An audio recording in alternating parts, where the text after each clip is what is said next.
Hello welcome to Apex institute. ਆਪਾਂ ਤੁਹਾਨੂੰ पता ही है एक पॉलिटी की MCQ सीरीज़ स्टार्ट की हुई है ਜਿਹੜੇ कि बहुत ही इंपॉर्टेंट MCQ है ਜਿਹੜੇ हरेक ही एग्जाम ਦੇ ਵਿੱਚ देखे ने ਤੇ ਅੱਗੇ ਵੀ ਆਉਣ ਦੀ 99% श्योरिटी है। ਆਪਾਂ ਉਹੀ सीरीज़ ਅੱਜ कंटिन्यू कर रहे हैं तो ਆਪਾਂ लगभग 100 क्वेश्चन ਇਹਦੇ कंप्लीट कर ਲਏ ਜਿਹੜੇ बहुत ही इंपॉर्टेंट ने MCQ पॉलिटी ਦੇ। ਅੱਜ ਆਪਾਂ ਨੈਕਸਟ 20 क्वेश्चन देखते हैं। ਦੇ चलो जी। The success of democracy depends upon the लोकतंत्र की सफलता किस ते निर्भर करती है। ये ऑप्शन की है आलोचना करने का अधिकार, संगठन करने का अधिकार, निजी आज़ादी का अधिकार या संपत्ति का अधिकार। Right to criticise, right to association, right to personal liberty, right to property. Answer दो जी ਇਹਦਾ। वे लोकतंत्र की सफलता किहदे उत्ते डिपेंड करती है।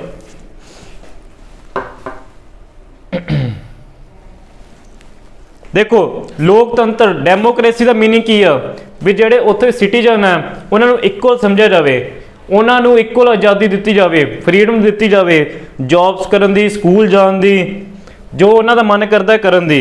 ठीक है, तो डेमोक्रेसी लोकतंत्र की सफलता आप कदों मनांगे जो राइट टू पर्सनल लिबर्टी, मतलब जेडे उत्थों के वसनीक है उन्होंने एक आप लिबर्टी दे दिए, खुल दे दिए भी जो उन्होंने मन करता है वो करन, बट सही होना चाहिए। ठीक है जी, उन्होंने आज़ादी दे दी एक, समझ गए। नैक्सट मूव करिए, निजी आज़ादी दे दिए। नैक्सट देखते हो, citizens of India can vote at the age of, जेडे भारत के नागरिक है किस उम्र दे विच वो वोटिंग कर सकते अपनी।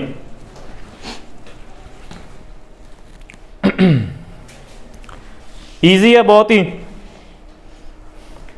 देखो पहला की होंदा सी, पहला 21 ईयर सी भी जो 21 साल का जो नागरिक हो चुका है उन्होंने वोटिंग करने का अधिकार सी। बट 61st अमेंडमेंट एक्ट ने जेड़ा वोटिंग करने का अधिकार है उन्होंने 21 तो घटा के 18 साल का करता। किन्ने किया 61st अमेंडमेंट एक्ट। ये जड़ा अपना रिसेंटली सब इंस्पैक्टर का पेपर होया सी उहदे विच भी ये क्वेश्चन देखिया सीगा भी किहड़े अमेंडमेंट नाल अपनी वोटिंग एज घटी आ। ठीक है जी, 21 तो घट के 18 साल हो गई आ। हुण जिहड़ा 18 साल का है वो वोट कर सकदा। डन, समझ गए। करिए अगे मूव। चलो जी। According to preamble the ultimate power lies in the hand of, प्रस्ताव के अनुसार अंतिम शक्ति इस किस दे हत्थां विच है। पार्लियामेंट है, प्रेसिडेंट है, कॉन्स्टिट्यूशन है या पीपल है। दसो जी। प्रैम्बल की गल की, प्रैम्बल किनू अपना अल्टीमेट पावर देंदा। देखो पार्लियामेंट हो नहीं सकता क्योंकि लोकतंत्र है, डेमोक्रेसी है।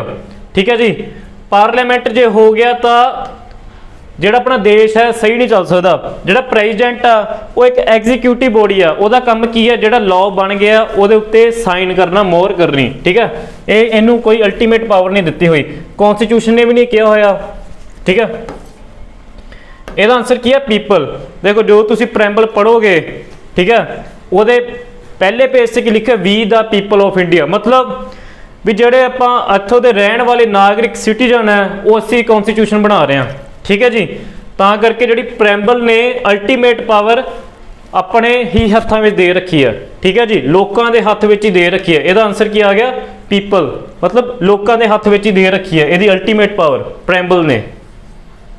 समझ गए। आगे मूव करते हैं। Dual citizenship is an important feature in which form of government, parliamentary, unitary, federal या अथॉरिटेरियन। सरकार के किहड़े रूप में दोहरी नागरिकता एक महत्वपूर्ण विशेषता है। संसदी, इकहीरी, संघी या तानाशाही। की आंसर है इसदा।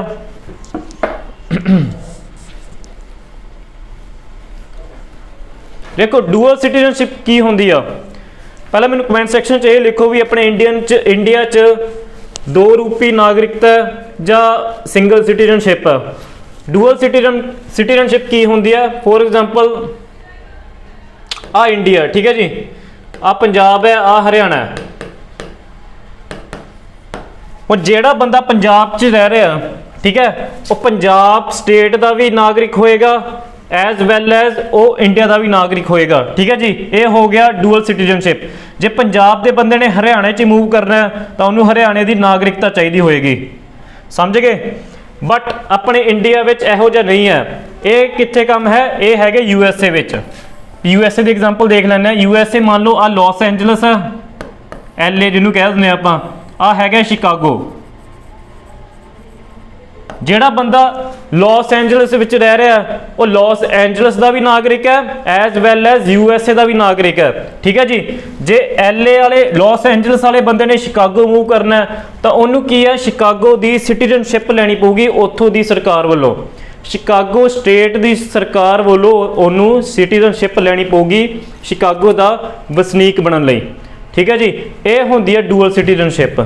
ਸਮਝ ਆ ਗਿਆ ਕਿ ਨਹੀਂ? ਕਮੈਂਟ ਸੈਕਸ਼ਨ ਦੱਸਿਓ। ਇਹ ਕਿਹਦਾ ਫੀਚਰ ਹੈ? ਦੇਖੋ ਪਾਰਲੀਮੈਂਟਰੀ ਤਾਂ ਹੈ ਨਹੀਂ, ਕਿਉਂਕਿ ਪਾਰਲੀਮੈਂਟਰੀ ਜਿਹੜੀ ਹੁੰਦੀ ਹੈ ਉਹ ਸਿੰਗਲ ਸਿਟੀਜ਼ਨਸ਼ਿਪ ਹੁੰਦੀ ਹੈ। ਯੂਨਿਟਰੀ ਵੀ ਸਿੰਗਲ ਹੀ ਹੋ ਗਿਆ। ਫੈਡਰਲ, ਇਹਦਾ ਆਨਸਰ ਹੈ federal. Federal means state and centre. ਸਮਝ ਗਏ ਸੰਗੀ? ਸਮਝ ਆ ਗਏ ਕਿ ਨਹੀਂ?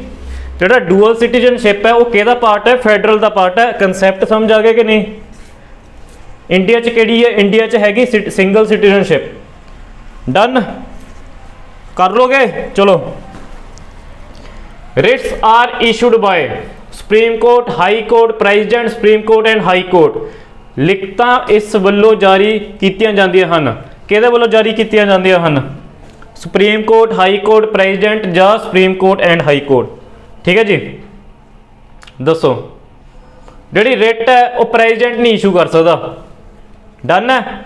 ਸੁਪਰੀਮ ਕੋਰਟ ਵੀ ਕਰ ਸਕਦਾ, ਹਾਈ ਕੋਰਟ ਵੀ ਕਰ ਸਕਦਾ ਹੈ। ਹੁਣ ਜੇ ਆਰਟੀਕਲ ਪੁੱਛ ਲੈਣ ਵੀ ਕਿਹੜੇ ਆਰਟੀਕਲ ਤਹਿਤ, ਠੀਕ ਹੈ ਜੀ, ਕਿਹੜੇ ਅਨੁਛੇਦ ਦੇ ਅੰਦਰ ਇਹ ਰਿਟ ਜਾਰੀ ਹੁੰਦੀਆਂ ਨੇ, ਤੇ ਜਿਹੜਾ ਸੁਪਰੀਮ ਕੋਰਟ ਹੈ ਉਹ ਆਰਟੀਕਲ 32 ਦੇ ਅੰਦਰ, ਆਰਟੀਕਲ 32, ਤੇ ਜਿਹੜਾ ਹਾਈ ਕੋਰਟ ਹੈ ਉਹ ਆਰਟੀਕਲ 226। ਠੀਕ ਹੈ ਜੀ। ਤਾਂ ਇੱਥੋਂ ਆਪਾਂ ਕੀ ਪਤਾ ਲੱਗਦਾ ਵੀ ਜਿਹੜੀ ਦੋਵੇਂ ਸੁਪਰੀਮ ਕੋਰਟ ਤੇ ਹਾਈ ਕੋਰਟ ਦੋਵੇਂ ਹੀ ਰਿਟ ਇਸ਼ੂ ਕਰ ਸਕਦੀਆਂ ਨੇ। ਸੁਪਰੀਮ ਕੋਰਟ, ਹਾਈ ਕੋਰਟ ਦੋਵੇਂ ਹੀ ਰਿਟ ਇਸ਼ੂ ਕਰ ਸਕਦੀਆਂ ਨੇ। ਸਮਝ ਗਏ? ਇਸ਼ੂ ਜਿਹੜੀ ਰਿਟ ਹੁੰਦੀ ਹੈ ਕਿੰਨੇ ਪ੍ਰਕਾਰ ਦੀ ਹੁੰਦੀ ਆ ਦੱਸੋ? There are 5 types of Ritz.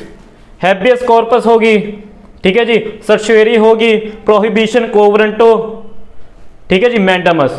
5 types of Ritz ਆਪਾਂ ਕੀਤੀ ਹੈ। ਜਿਹਨੇ ਪਹਿਲੇ ਵਾਲੇ ਲੈਕਚਰ ਨਹੀਂ ਦੇਖੇ ਉਸ 'ਚ ਮੈਂ ਡਿਟੇਲ ਨਾਲ ਸਮਝਾਈ ਹੈ ਰਿਟਸ ਬਾਰੇ, ਉਹਨਾਂ ਦੇ ਐਗਜ਼ਾਮਪਲ ਦੇ ਕੇ।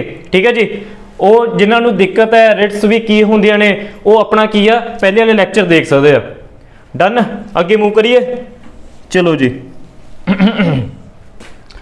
ਫੰਡਾਮੈਂਟਲ ਡਿਊਟੀਜ਼ ਵਰ incorporated in the Indian constitution on the recommendation of. ਠੀਕ ਹੈ ਜੀ। ਜਿਹੜੇ ਭਾਰਤੀ ਸੰਵਿਧਾਨ ਦੇ ਵਿੱਚ ਬੁਨਿਆਦੀ ਫਰਜ਼ ਨੇ ਉਹਨਾਂ ਨੂੰ ਕਿਹਦੀ ਰਿਕਮੈਂਡੇਸ਼ਨ ਨਾਲ ਆਪਾਂ ਆਪਣੇ ਸੰਵਿਧਾਨ ਦੇ ਵਿੱਚ ਐਡ ਕੀਤਾ, ਵੀ ਕਿਹਦੀ ਸਿਫਾਰਿਸ਼ ਨਾਲ ਆਪਾਂ ਉਹਨਾਂ ਨੂੰ ਸੰਵਿਧਾਨ ਦੇ ਵਿੱਚ ਐਡ ਕੀਤਾ। ਠੀਕ ਹੈ। ਦੇਖੋ ਜਦੋਂ ਆਪਣਾ ਸੰਵਿਧਾਨ ਲਾਗੂ ਹੋਇਆ ਸੀ 1950 ਦੇ ਵਿੱਚ, ਉਦੋਂ ਆਪਣੇ ਫੰਡਾਮੈਂਟਲ ਡਿਊਟੀਜ਼ ਸੰਵਿਧਾਨ ਦੇ ਵਿੱਚ ਨਹੀਂ ਸੀਗੀਆਂ।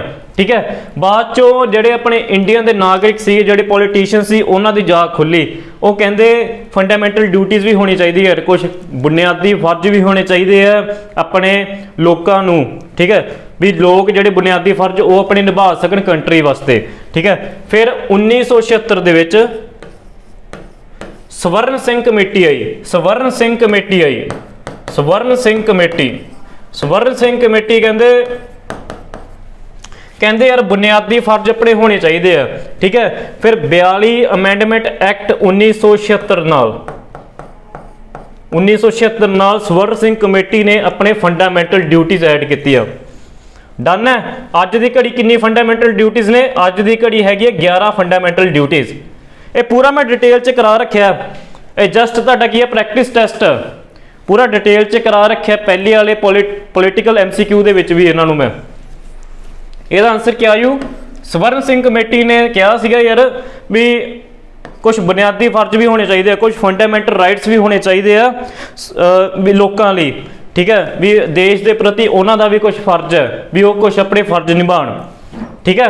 ये हुण जे पुछ लिया भी आपां किस तो प्रभाव हो के फंडामेंटल ड्यूटीज लित्ती ने, ये है इहदा आंसर है रशिया। आपां रशिया तो लिता है फंडामेंटल ड्यूटीज, ठीक है जी। पहले इहनूं की कहंदे सी USSR, जो ऑप्शन च USSR आ जांदा उहदा मीनस की है रशिया। आपां रशिया करके आना। डन है, आगे मूव करते हैं। In Indian constitution fundamental rights were taken from the constitution of. Fundamental rights आपां किस तो लिते हैं?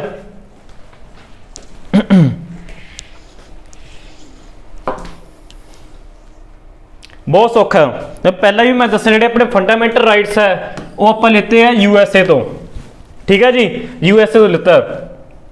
USSR मतलब रशिया तो आप की लिता है, मैं हुणी दस के आया तुहानूं। अपने फंडामेंटल ड्यूटीज बुनियादी ਜਿਹੜੇ फर्ज होंदे ने वो आप लेते हैं USSR तो। UK तो आप की लिता, UK तो आप लेता है पार्लियामेंटरी फॉर्म ऑफ गवर्नमेंट, मतलब ਜਿਹੜੀ ਅੱਜ अपने सिंगल सिटीजनशिप नहीं हैगी, वो होंदी है पार्लियामेंटरी फॉर्म ऑफ गवर्नमेंट, जिस पार्लियामेंट का ज़्यादा रोल होंदा है। प्रेजिडेंट सिस्टम ऑफ गवर्नमेंट होंदी है जिस प्रेजिडेंट का ज़्यादा रोल होंदा है, ठीक है जी। USA लेते हैं आप अपने मौलिक अधिकार, रशिया लेता है अपने बुनियादी फर्ज, UK लेता है पार्लियामेंटरी फॉर्म ऑफ गवर्नमेंट, होर भी बहुत कुछ लेता है आप। मतलब ये अपना सीगा प्रैक्टिस टेस्ट, ठीक है। ये इन्ना का दसांगे तो अगे लैक्चर तुसीं देखो, अगे जिहड़े पोलीटिकल MCQ मैं लाए उन्होंने अगे डिटेल च दसे हुए ने इहो जे। अगे चलो। Which of the following is a political right. Political right किहड़ा इन्हां विचों? राजनीतिक अधिकार किहड़ा इन्हां विच दसना, राजनीतिक अधिकार किहड़ा?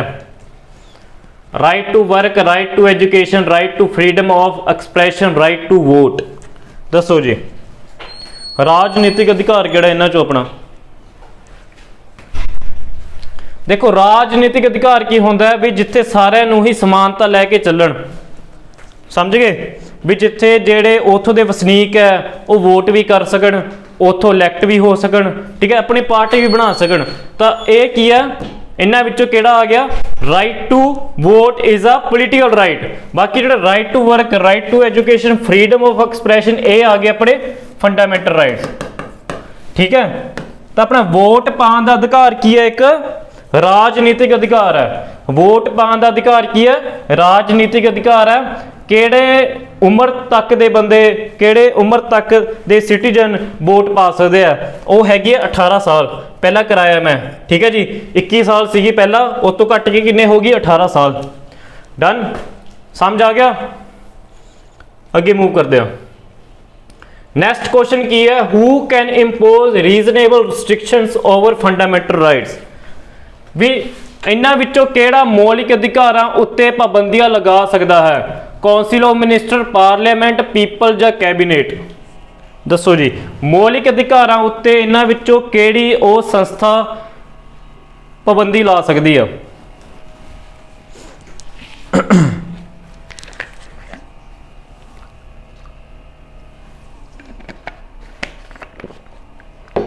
देखो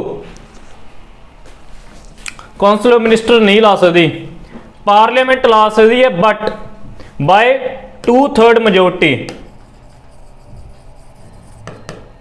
हुण मान लो जिहड़ा अपना राइट टू प्रॉपर्टी है, ठीक है, पहला तो फंडामेंटल राइट सी, पहला मौलिक अधिकार सी, उन्होंने हुण हटाता, वो हुण की बन गया लीगल राइट। ये पार्लियामेंट ने काम किया 2/3 मेजोरिटी नाल, 2/3 मेजोरिटी नाल उन्हें की है राइट टू प्रॉपर्टी नूं हटाता मौलिक अधिकार दे विचों। तो इसदा आंसर क्या आ जाऊ भी किहड़ा ओ अधिकार है भी जेड़ा मौलिक अधिकार उत्ते पाबंदियां ला सकता है, भी किहड़ा वो पार्ट है? इसदा आंसर क्या हो जू? संसद, पार्लियामेंट। समझ आ गए? बाय 2/3 मेजोरिटी नाल, 2/3 मेजोरिटी नाल वो की है बिल पास करनगे भी आ जिहड़ा फंडामेंटल मौलिक अधिकार है सानू जचिया नहीं ਜਾਂ ਇਹਦੇ ਕੋਈ ਲਾਭ नहीं है, हानियां पहुँचा रहा। फॉर एग्जाम्पल जिदा राइट टू प्रॉपर्टी कोई ज़्यादा लाभ नहीं सीगे, वो हानियां ही सीगियां उन्हां दियां। तो वो की है ਜਿਹੜੇ मौलिक अधिकार नूं की है हटा सकते, खारिज कर सकते। डन, समझ गए? अगे चलो। नैक्सट क्वेश्चन की है, provisions of citizenship in India constitution became applicable in. ਭਾਰਤੀ ਸੰਵਿਧਾਨ ਵਿੱਚ ਨਾਗਰਿਕਤਾ ਦੀ ਉਪਬੰਧ ਇਸ ਸਾਲ ਵਿੱਚ ਲਾਗੂ ਹੋਈ ਹੈ। ਕਿਹੜੇ ਸਾਲ ਹੈ?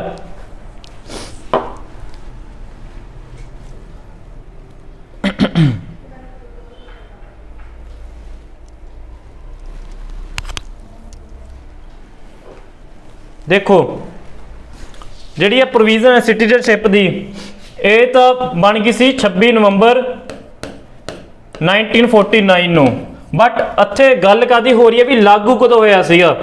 लागू कदों होया सी 1950 च, 26 जनवरी 1950 की गल आ। ठीक है, ईजी क्वेश्चन सीगा, कितना ही होना सारिਆਂ ने।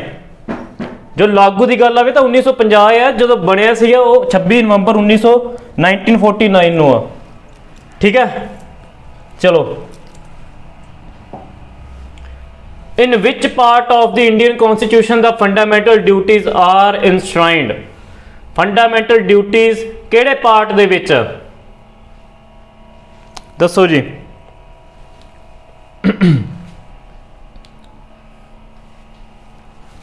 ईजी आ, इसका आंसर की है पार्ट 4A। आर्टिकल केड़ा कवर करता है? आर्टिकल 51A कवर करता है फंडामेंटल ड्यूटीज। फंडामेंटल ड्यूटीज कि रिकमेंडेशन लिखी सी, आप पहले किया 5-6 क्वेश्चन पहला। ये सीगा स्वर्ण सिंह कमेटी कदों ऐड हुई सी? 42nd अमेंडमेंट नाल, 42वें अमेंडमेंट नाल ये ऐड हुई सी फंडामेंटल ड्यूटीज 1976 दे विच। ठीक है जी, आ केड़ा पार्ट है? पार्ट 4A दे विच। डन, ईजी, इंपॉर्टेंट भी है बहुत। आगे मूव करते हैं। Which of the following is not a fundamental right as per the Indian constitution?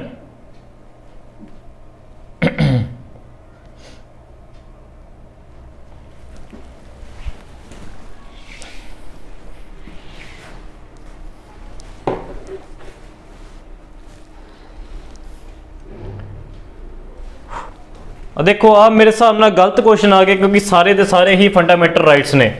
ठीक है, राइट टू एजुकेशन भी अपना फंडामेंटल राइट्स है, राइट टू इंफॉर्मेशन भी अपना फंडामेंटल राइट्स है, राइट टू स्पीच भी अपना फंडामेंटल राइट्स है, राइट टू लाइफ भी अपना फंडामेंटल राइट है। अंडर आर्टिकल 21, अंडर आर्टिकल 19, ये भी अंडर आर्टिकल 19(1) क्लोज 1 दे विच। ठीक है, राइट टू एजुकेशन भी अपना फंडामेंटल राइट्स है। तो क्वेश्चन मेरे हिसाब नाल गलत आ गया सीगा। तुसीं देख लो भी आ सारे ही अपने फंडामेंटल राइट्स ने। जे क्वेश्चन च आ जाता राइट टू एजुकेशन भी अपना फंडामेंटल राइट है, राइट टू इंफॉर्मेशन भी, right to speech, right to life. ठीक है, सिक्ख्या का अधिकार भी, सूचना का अधिकार, बोलने का अधिकार, जिउण का अधिकार, अपने सारे की है मौलिक अधिकार ने। डन, गलत क्वेश्चन आ गया सी। चलो अगे देखते हो। What is meant by social justice? समाजिक न्याय का की अर्थ है? समाजिक न्याय का की अर्थ है? दसो जी। All should have same economic rights, all should have same political rights, all kinds of discrimination based on caste, creed, color and sex should be eliminated, all should be granted right to freedom of religion। इन्हां विचों social justice केड़ा है? Easy answer.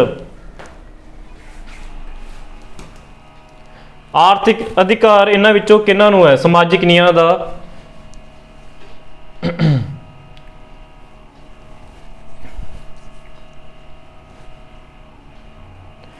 Social justice mean की होंदा है? Social justice मीनस भी ਜਿਹੜੇ अपने नागरिक है उन्हां विचों कोई भी भेदभाव नहीं होना चाहिए। रंग का, रूप का, उन्होंने कास्ट का, उन्होंने रिलीजन का, वो काम की कर रहे हैं, वो कित्थे रह रहे हैं, उन्होंने स्कूलिंग कित्थों है, इहो जिहा कोई भी वितकरा नहीं होना चाहिए। ठीक है, ये की कहता आपां नूं सोशल जस्टिस। इन्हां विचों देख लो भी किहड़ा आपां नूं कह रहा भी डिस्क्रिमिनेशन नहीं होना चाहिए। देख लो, इकोनॉमिक राइट्स कह रहा, नहीं कह रहा, पॉलिटिकल राइट्स नहीं कह रहा, all kinds of discrimination based on caste, creed, colour, sex should be eliminated. Yes, this is the answer. क्योंकि ये आपां नूं कह सोशल जस्टिस मैं हुणी दस्सिया की हुंदा भी जदों सारे ही उत्थे नागरिक सेम होण, किसी नाल भेदभाव ना किया जाए, उदों हुंदी है सोशल जस्टिस। डन, ईजी सीगा। अगे dash are essential for liberty? पाबंदियां, अधिकार, विशेष अधिकार, कानून। आज़ादी लई की जरूरी है?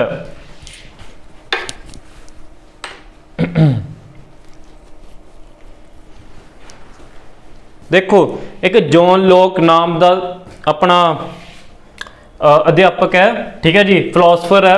उन्हें की कहा सीगा, कहता जे अपने नागरिकों कोल राइट्स होणगे, ठीक है जी, जे अपने कोल राइट्स होणगे तो आपां की है जिहड़ी अपनी जिंदगी आ, ठीक है, अपने जिहड़ी लिबर्टी आ, फ्रीडम है, वो वधिया मान सकते हैं, ठीक है जी। हुण फॉर एग्जाम्पल अपने कोल फंडामेंटल राइट्स ने, ठीक है जी। हुण आपां नूं कोई भी इदां पुलिस वाला तंग करता या काम नहीं करता, आपां की रिट इशू कर सकते हैं, अपने कोल राइट्स ने, ठीक है। We have freedom of speech, ठीक है। हुण फॉर एग्जाम्पल जिद्दां अपने फार्मर्स लॉ का रोला चल रहा है, ठीक है। हुण जिहड़ी सही मीडिया वाले आ वो अपने एक्सप्रैशन शो कर रहे हैं, ठीक है जी, अपने एक्सप्रैशन शो कर रहे हैं भी these farm laws are not good for farmers, ठीक है, भी जिहड़े आ फार्म लॉज है ये जिहड़े अपने किसान ने उन्हां वास्ते वधिया नहीं हैगे। तां की है इहदा आंसर की है जी, rights are essential for liberty, आज़ादी लई अधिकार जरूरी ने। जे लोकां कोल अधिकार ने ते वो अपनी आज़ादी वधिया मान सकते हैं। समझ आ गई? लोकां नूं आज़ादी लई अधिकार जरूरी ने, ठीक है जी। Next, which one of the following is issued by the court in case of an illegal detention of a person? बहुत चंगी तरह करा रखे मैं पहले वाले MCQ सीरीज च, बहुत चंगी तरह। इसका आंसर की है ऑप्शन, किसी व्यक्ति की गैर कानूनी हिरासत के मामले में अदालत वालों हेठ लिखे विचों की जारी किया जाता है? देखो इसका आंसर की है हैबियस कॉर्पस। मैं दोबारा दस देना हैबियस कॉर्पस की होंदा। फॉर एग्जाम्पल आपां नूं पुलिस फड़ के लै जाती है विदाउट एनी सस्पैक्ट रीजन, भी पुलिस कोलों कोई भी एविडेंस नहीं है भी आपां कोई गलत काम किया है, ठीक है, तो आपां की है उस घर का बंदा जा उहदा कोई फ्रेंड सर्कल जा वो की है एक हैबियस कॉर्पस ना दी रिट सुप्रीम कोर्ट या हाई कोर्ट दे विच पा सकदा है भी जिहड़ा आ साडा बंदा उहनूं भाल के दो, उहनूं लभ के दो। फिर जदों आ रिट इशू हो जाती है तो पुलिस नूं की है कोर्ट दे विच शामिल करना पैंदा विदिन 24 आवर्स, ठीक है जी। ये उहदे वास्ते कंपलसरी बन जाता भी विदिन 24 आवर्स कोर्ट दे विच ओह जिहड़ा बंदा है उहनूं पेश करेगी। ये किहड़ी रिट है? Habeas corpus. समझ आ गई? भी जो जी पुलिस है वो इलीगल वेज नाल किसी बंदे नूं चक के लै जाती है, ठीक है, वह पता उन्हों के घर वालों भी नहीं देंदी, ठीक है, उस घर का बंदा की है हैबियस कॉर्पस नाम की रिट पा सकता है सुप्रीम कोर्ट या हाई कोर्ट भी आ पुलिस उस बंदे नूं तंग कर रही है भी चक के लै गई तो कोई रीजन भी नहीं दस रही क्यों चक के लै गई। डन है? ईजी। पहला वाली सीरीज देखो, ठीक है, उत्थे बहुत वधिया चंगे तरीके नाल समझाया होया। Next question, to which category right to vote belongs? Right to vote आप हुणी करके आए। राइट टू वोट की है? राइट टू वोट की है एक पोलिटिकल राइट है। राइट टू इलैक्शन की है? राइट टू इलैक्ट की है, वो भी पोलिटिकल राइट है। Right to form a political party, वो की है एक पोलिटिकल राइट है। समझ गए? राइट टू वोट आ गई, राइट टू इलैक्शन आ गई, right to elect a person आ गई, ये सारे की है पोलिटिकल राइट है। डन? समझ आ गए? एक राजनीतिक अधिकार है जिन्ने भी हैगे ने। होप सारे ही समझ आ रहा होएगा। नैक्सट मूव करिए। नैक्सट की कह रहे हैं, which of the following would be called a secular state? भी हेठ लिखिया विचों किस नूं धर्म निरपक्ष राज कहा जाएगा? The state which follows a particular religion, the state which is anti religion, the state which does not discriminate between religion, the state which accept all religion as religion of state. दसो जी इसका answer की है?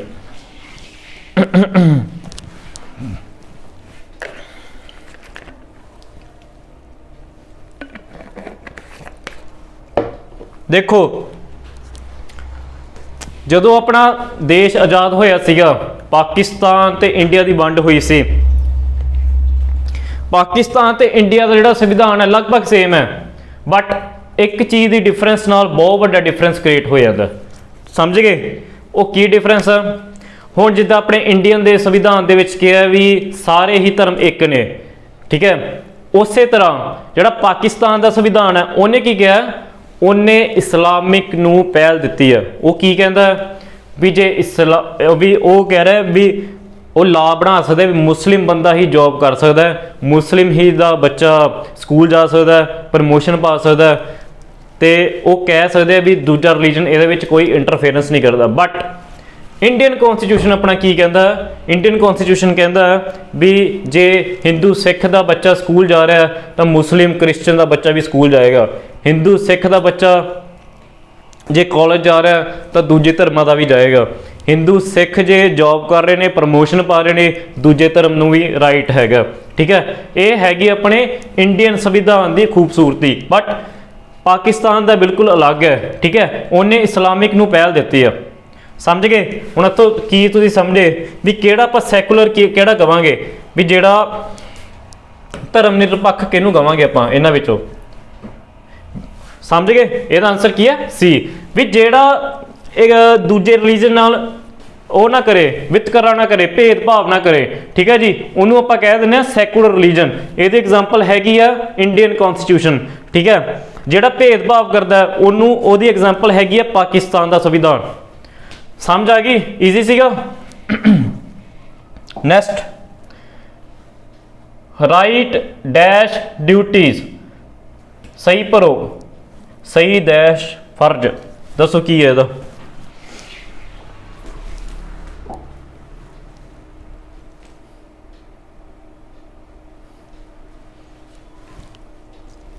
ਦੇਖੋ ਹੁਣ ਤੁਹਾਨੂੰ ਮੈਂ ਅੱਗੇ ਦੱਸਿਆ ਹੀ ਹੈ ਵੀ ਜਦੋਂ ਆਪਣਾ ਓਰੀਜਨਲੀ ਸੰਵਿਧਾਨ ਲਾਗੂ ਹੋਇਆ ਸੀ, ਠੀਕ ਹੈ ਜੀ, ਉਦੋਂ ਕੀ ਆ, ਫੰਡਾਮੈਂਟਲ ਡਿਊਟੀਜ਼ ਆਪਣੇ ਸੰਵਿਧਾਨ ਦੇ ਵਿੱਚ ਨਹੀਂ ਸੀਗੇ। ਬਟ 1976 ਦੇ ਵਿੱਚ ਸਵਰਨ ਸਿੰਘ ਕਮੇਟੀ ਆਈ, ਉਹ ਕਹਿੰਦੇ ਡਿਊਟੀਜ਼ ਵੀ ਲਿਆਉਣੀ ਚਾਹੀਦੀ ਆ। ਠੀਕ ਹੈ, ਉਹ ਕਹਿੰਦੇ ਜੇ ਲੋਕਾਂ ਨੂੰ ਆਪਾਂ ਰਾਈਟਸ ਦੇ ਰਹੇ ਆ ਤਾਂ ਡਿਊਟੀਜ਼ ਵੀ ਦੇਣੀਆਂ ਚਾਹੀਦੀਆਂ, ਉਹਨਾਂ ਦਾ ਵੀ ਫਰਜ਼ ਬਣਦਾ ਕੁਛ ਆਪਣੇ ਦੇਸ਼ ਦੇ ਖਾਤਰ। ਠੀਕ ਹੈ ਜੀ, ਤਾਂ ਇਹਦਾ ਕੀ ਆਨਸਰ ਹੋ ਜਾਂਦਾ ਹੈ? Right employees duties. ਰਾਈਟ ਦਾ ਮਤਲਬ ਕੀ ਹੈ? ਡਿਊਟੀ। ਠੀਕ ਹੈ ਜੀ, ਸਮਝਿਆ? ਵੀ ਜੇ ਆਪਾਂ ਰਾਈਟ ਦੇ ਰਹੇ ਆ, ਫੰਡਾਮੈਂਟਲ ਰਾਈਟਸ ਦੇ ਰਹੇ ਆ, ਉਹਨਾਂ ਨੂੰ ਆਜ਼ਾਦੀ ਦੇ ਰਹੇ ਆ, ਤਾਂ ਉੱਥੋਂ ਦੇ ਵਸਨੀਕਾਂ ਨੂੰ ਵੀ ਇੱਕ ਡਿਊਟੀ ਬਣਦੀ ਆ ਵੀ ਉਹ ਆਪਣੇ ਦੇਸ਼ ਪ੍ਰਤੀ, ਠੀਕ ਹੈ, ਲੋਇਲ ਰਹਿਣ। ਠੀਕ ਹੈ, ਉੱਥੋਂ ਦੇ ਜਿਹੜੇ ਫਰੀ ਨੈਸ਼ਨਲ ਐਂਥਮ ਉਹਦਾ ਸਤਿਕਾਰ ਕਰਨ। ਠੀਕ ਹੈ, ਜਿਹੜੀ ਉੱਥੋਂ ਦੀ ਪ੍ਰੋਪਰਟੀ ਆ ਉੱਥੋਂ ਸਤਿਕਾਰ ਕਰਨ। ਠੀਕ ਹੈ ਜੀ, ਇਹੋ ਜਿਹੀਆਂ ਡਿਊਟੀਆਂ ਵੀ ਦੇ ਰੱਖੀਆਂ। ਫਿਰ ਸਮਝ ਗਏ? Right employees duties. ਡਨ ਹੈ? ਅੱਗੇ ਮੂਵ ਕਰੀਏ। ਹਾਊ ਮੈਨੀ ਫੰਡਾਮੈਂਟਲ ਰਾਈਟਸ ਵਰ ਗ੍ਰਾਂਟਡ ਇਨੀਸ਼ੀਅਲੀ। ਸ਼ੁਰੂ ਵਿੱਚ ਕਿੰਨੇ ਮੌਲਿਕ ਅਧਿਕਾਰ ਦਿੱਤੇ ਗਏ ਸਨ? ਸ਼ੁਰੂ ਵਿੱਚ ਦੀ ਗੱਲ ਦੱਸ ਰਿਹਾ, ਸ਼ੁਰੂ ਵਿੱਚ।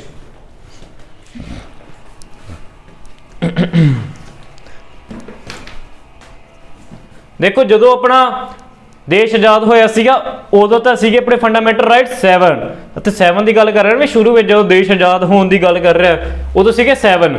ਬਟ ਤੁਹਾਨੂੰ ਦੱਸਿਆ ਹੀ ਆ 44th ਅਮੈਂਡਮੈਂਟ ਐਕਟ 1978, ਇਹ ਕੀ ਕਰਦਾ? ਜਿਹੜਾ ਰਾਈਟ ਟੂ ਪ੍ਰੋਪਰਟੀ ਹੈ ਨਾ, ਉਹਨੂੰ ਲੀਗਲ ਰਾਈਟ ਬਣਾਉਂਦਾ, ਉਹਨੂੰ ਜਿਹੜਾ ਮੌਲਿਕ ਅਧਿਕਾਰਾਂ ਦੇ ਵਿੱਚੋਂ ਬਾਹਰ ਕੱਢ ਦਿੰਦਾ। ਸਮਝ ਗਏ? ਉਹ ਹੁਣ ਕਿੰਨੇ ਰਹਿ ਗਏ? ਜੇ ਹੁਣ ਦੀ ਪ੍ਰੈਜ਼ੈਂਟ ਡੇਜ਼ ਦੀ ਗੱਲ ਕਰੇ ਵੀ ਹੁਣ ਕਿੰਨੇ ਫੰਡਾਮੈਂਟਲ ਰਾਈਟਸ ਨੇ, ਤੇ ਹੁਣ ਹੈਗੇ ਨੇ ਆਪਣੇ 6 ਫੰਡਾਮੈਂਟਲ ਰਾਈਟਸ। ਕਿੰਨੇ ਨੇ? 6 ਫੰਡਾਮੈਂਟਲ ਰਾਈਟਸ। ਜੇ ਸ਼ੁਰੂ ਦੀ ਗੱਲ ਕਰੇ ਵੀ ਸ਼ੁਰੂ 'ਚ ਕਿੰਨੇ ਸੀਗੇ, ਉਦੋਂ ਸੀਗੇ ਆਪਣੇ 7 fundamental rights. 44th amendment act 1978 ਨੇ ਜਿਹੜਾ ਰਾਈਟ ਟੂ ਪ੍ਰੋਪਰਟੀ ਆ ਉਹ ਮੌਲਿਕ ਅਧਿਕਾਰ ਦੇ ਵਿੱਚੋਂ ਬਾਹਰ ਕੱਢਤਾ ਤੇ ਉਹਨੂੰ ਹੁਣ ਦਰਜਾ ਦਿੱਤਾ ਲੀਗਲ ਰਾਈਟ ਦਾ। ਸਮਝ ਗਏ? 1978 44th ਅਮੈਂਡਮੈਂਟ ਐਕਟ ਨੇ ਰਾਈਟ ਟੂ ਪ੍ਰੋਪਰਟੀ ਨੂੰ ਮੌਲਿਕ ਅਧਿਕਾਰ ਦੇ ਵਿੱਚੋਂ ਬਾਹਰ ਕੱਢਤਾ ਤੇ ਉਹਨੂੰ ਦਰਜਾ ਦਿੱਤਾ ਲੀਗਲ ਰਾਈਟ ਦਾ। ਹੁਣ ਆਪਣੇ ਜੇ ਗੱਲ ਕਰੀਏ ਹੁਣ ਆਪਣੇ ਕਿੰਨੇ ਮੌਲਿਕ ਅਧਿਕਾਰ ਨੇ? ਹੁਣ ਹੈਗੇ ਨੇ 6। ਸ਼ੁਰੂ ਵਿੱਚ ਕਿੰਨੇ ਸੀਗੇ? 7। ਸਮਝ ਆ ਰਹੀ ਹੈ ਕਿ ਨਹੀਂ? ਇਹਦਾ ਸਕਰੀਨਸ਼ਾਟ ਲੈ ਲਿਆ ਕਰੋ। ਠੀਕ ਹੈ, ਇੰਪੋਰਟੈਂਟ ਕੁਐਸਚਨ ਨੇ। ਜੇ ਤੁਸੀਂ ਨਹੀਂ ਚਾਹੁੰਦੇ ਸਕਰੀਨਸ਼ਾਟ ਲੈਣਾ ਤਾਂ ਇਸ ਨੰਬਰ ਤੇ WhatsApp ਕਰ ਦਿਆ ਕਰੋ। ਇਸ ਨੰਬਰ ਤੇ WhatsApp ਕਰ ਦਿਆ ਕਰੋ, ਤੁਹਾਨੂੰ PDF ਜਿਹੜੀ ਪਹਿਲਾਂ ਸੀਗੀ ਉਹ ਵੀ ਮਿਲ ਜਾਣਗੀ ਤੇ ਹੋਣ ਵਾਲੀ ਵੀ ਮਿਲ ਜਾਣੀ, ਜਿਹੜੀ ਅੱਗੇ ਆਣੀ ਆ। ਨਹੀਂ ਤਾਂ ਪਰਸਨਲੀ ਤੁਸੀਂ ਬ੍ਰਾਂਚ 'ਚ ਵਿਜ਼ਿਟ ਕਰ ਸਕਦੇ ਹੋ, ਅਜੀਤ ਰੋਡ ਸਟਰੀਟ ਨੰਬਰ 13 ਬਠਿੰਡੇ ਦੇ ਵਿੱਚ। ਠੀਕ ਹੈ ਜੀ, ਅਪੈਕਸ ਇੰਸਟੀਚਿਊਟ। ਨੈਕਸਟ ਕੁਐਸਚਨ ਬਹੁਤ ਹੀ ਧਮਾਕੇਦਾਰ ਕੁਐਸਚਨ ਹੈ, ਕਰਦੇ ਹਾਂ। How liberty can be limited. ਆਜ਼ਾਦੀ ਨੂੰ ਕਿਵੇਂ ਸੀਮਤ ਕੀਤਾ ਜਾ ਸਕਦਾ ਹੈ? ਦੱਸੋ ਜੀ। ਆਜ਼ਾਦੀ ਨੂੰ ਆਪਾਂ ਕਿੱਦਾਂ ਸੀਮਤ ਕਰ ਸਕਦੇ ਹਾਂ, ਆਜ਼ਾਦੀ ਦੀ ਗੱਲ ਕਰ ਰਹੇ ਹਾਂ।